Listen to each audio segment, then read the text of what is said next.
शिव पुराण के अनुसार भगवान शिव लोक कल्याण के लिए लिंग रूप में वास करते हैं और भगवान शिव के 12 विग्रहों को 12 ज्योतिर्लिंग कहा जाता है।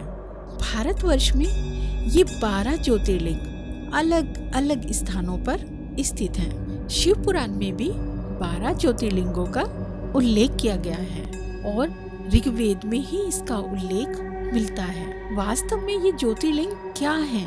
ज्योतिर्लिंग शब्द 2 शब्दों से मिलकर बना है, ज्योति और लिंग। ज्योति का अर्थ है प्रकाश और लिंग का अर्थ है चिन्ह या कोई छवि, अर्थात शिव भगवान का कोई प्रकाश युक्त चिन्ह या छवि। श्रावण माह में ज्योतिर्लिंगों के दर्शन और पूजन के लिए बड़ी संख्या में श्रद्धालु उमड़ते हैं। मान्यता है भगवान शिव के ज्योतिर्लिंग के दर्शन मात्र से ही सभी कष्ट दूर हो जाते हैं और मोक्ष की प्राप्ति होती है। इसका मतलब शिव भगवान जी जहाँ जहाँ प्रकट हुए वहाँ शिवलिंग की पूजा होती है।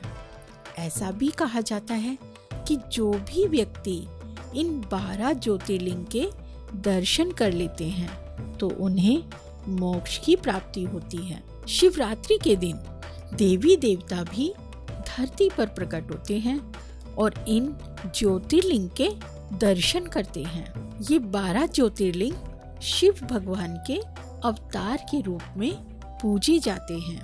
तो आइए जानते हैं परम पवित्र 12 ज्योतिर्लिंगों के बारे में। सबसे पहले जो ज्योतिर्लिंग है वो सोमनाथ ज्योतिर्लिंग। सोमनाथ ज्योतिर्लिंग को गुजरात के प्रभास पाटन सौराष्ट्र स्थित पहला ज्योतिर्लिंग माना जाता है। शिव पुराण के कोटि रुद्र संहिता में सोमनाथ ज्योतिर्लिंग के बारे में बताया गया है। शिव पुराण के अनुसार एक बार प्रजापति दक्ष ने क्रोध के कारण चंद्रदेव को श्राप दे दिया। तब चंद्रदेव ने इसी स्थान पर तपस्या करके शिव भगवान को प्रसन्न किया। फिर शिव भगवान प्रसन्न हुए और चंद्रदेव को श्राप मुक्त कर दिया। ऐसा कहा जाता है कि इस ज्योतिर्लिंग की स्थापना चंद्रदेव के द्वारा ही की गई, इसीलिए इसे सोमनाथ कहा जाता है। ये मंदिर वैभवशाली और भव्यशाली होने के कारण कई बार लोगों के द्वारा लूटा गया।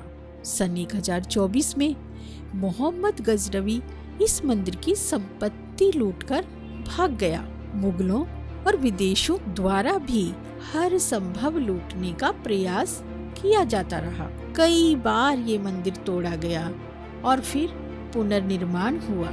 स्वतंत्रता के बाद सरदार वल्लभ भाई पटेल ने इसका पुनर्निर्माण कराया था। 1 दिसंबर सन 1995 को भारत के पूर्व राष्ट्रपति श्री शंकर दयाल शर्मा जी ने इसे राष्ट्र को समर्पित किया। यहाँ एक विश्व प्रसिद्ध मंदिर है। इस ज्योतिर्लिंग को अद्भुत, रहस्यमयी और आश्चर्यजनक माना जाता है। इस ज्योतिर्लिंग के पीछे एक पौराणिक कहानी भी है।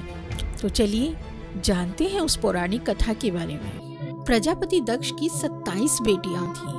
अपनी 27 बेटियों का विवाह उन्होंने चंद्रदेव से कर दिया, क्योंकि उन्हें पूर्ण विश्वास था कि उनकी बेटियां बहुत खुश रहेंगी।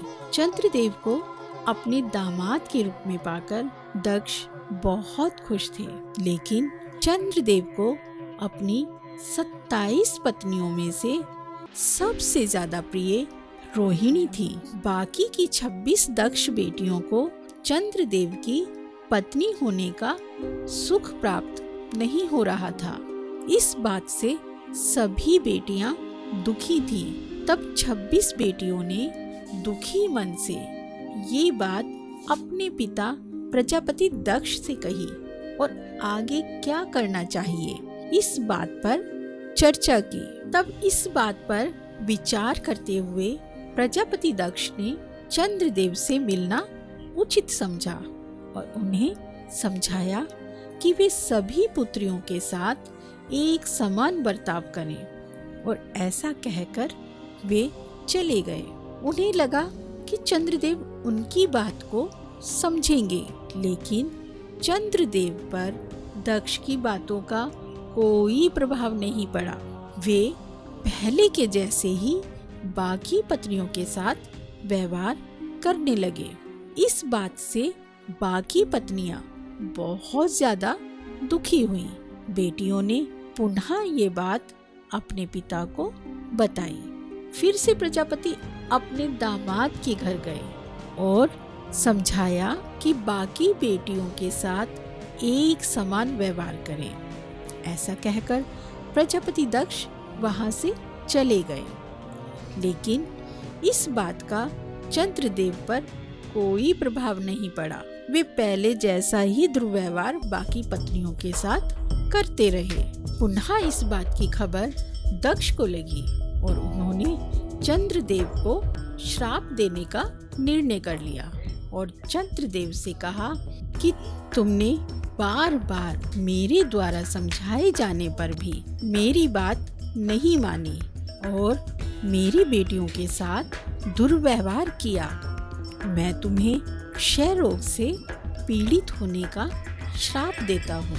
इसके बाद चंद्रदेव क्षय रोग से पीड़ित हो गए और धीरे धीरे क्षीण होने लगे। तीनों लोकों में हाहाकार मच गया। देवी देवता सब परेशान हो गए। फिर सभी देवी देवतागण ब्रह्मा जी की शरण में पहुँचे और समाधान पूछा। तब ब्रह्मा जी ने बताया कि शिवलिंग की पूजा करो, तपस्या करो, मंत्र का जाप करो। शिव जी के प्रसन्न होने पर ही तुम श्राप मुक्त हो पाओगे। तब चंद्रदेव ने शिवलिंग की पूजा की और घोर तपस्या की। 10 करोड़ मृत्यु जप मंत्र का जाप किया और शिव भगवान को प्रसन्न किया। शिव भगवान प्रसन्न हुए और उन्होंने रोग मुक्त किया और यह भी कहा कि चंद्रदेव तुम्हारी कला एक पक्ष में क्षीण हुआ करेगी, लेकिन दूसरे ही पक्ष में निरंतर बढ़ती रहेगी।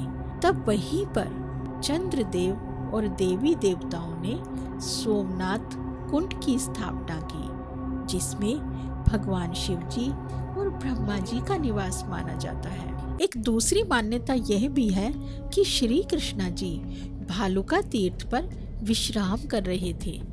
तभी एक शिकारी ने उनके तलवे में बने पद चिन्ह को हिरण की आंख समझकर तीर मारा था और यहीं पर श्री कृष्णा जी ने अपने शरीर का त्याग किया और बैकुंठ के लिए प्रस्थान किया।